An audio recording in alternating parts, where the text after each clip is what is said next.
"Ya Nabi Allah, bagaimana aku tidak bersyukur kepada Allah? Allah telah memberiku mata yang dengannya aku dapat melihat. Lalu bagaimana mungkin aku tidak mensyukurinya?" Jawab si kaya itu. Ini adalah kisah permohonan si kaya dan si miskin. Nabi Musa alaihissalam memiliki umat yang jumlahnya sangat banyak, dan umur mereka pun sangat panjang.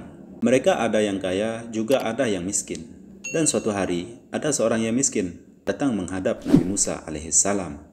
Ia begitu miskin, pakaiannya compang-camping, lusuh dan berdebu. Si miskin itu kemudian berkata kepada Nabi Musa alaihissalam, "Ya Nabi Allah, ya Kalimullah, tolong sampaikan kepada Allah permohonanku ini, agar Allah menjadikan aku orang yang kaya raya."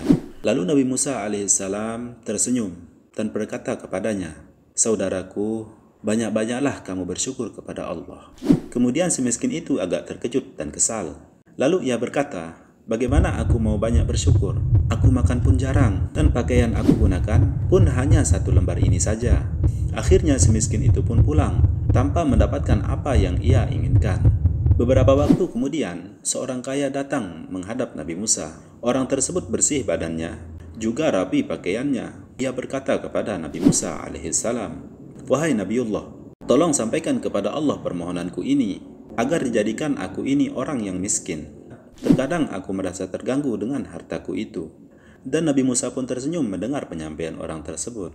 Lalu Nabi Musa berkata, "Wahai saudaraku, janganlah kamu bersyukur kepada Allah." Kemudian si kaya itu menyaut kembali, "Ya Nabi Allah, bagaimana aku tidak bersyukur kepada Allah? Allah telah memberiku mata yang dengannya aku dapat melihat, telinga yang dengannya aku dapat mendengar, dan Allah pun telah memberiku tangan yang dengannya aku dapat bekerja, dan Allah pun memberiku kaki yang dengan kaki tersebut aku dapat berjalan.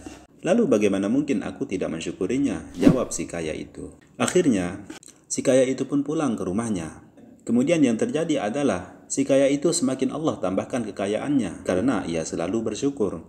Dan si miskin menjadi tambah miskin. Allah mengambil semua kenikmatannya, sehingga si miskin itu tidak memiliki selembar pakaian pun yang melekat di tubuhnya. Ini semua karena ia tidak mau bersyukur kepada Allah Subhanahu wa Ta'ala.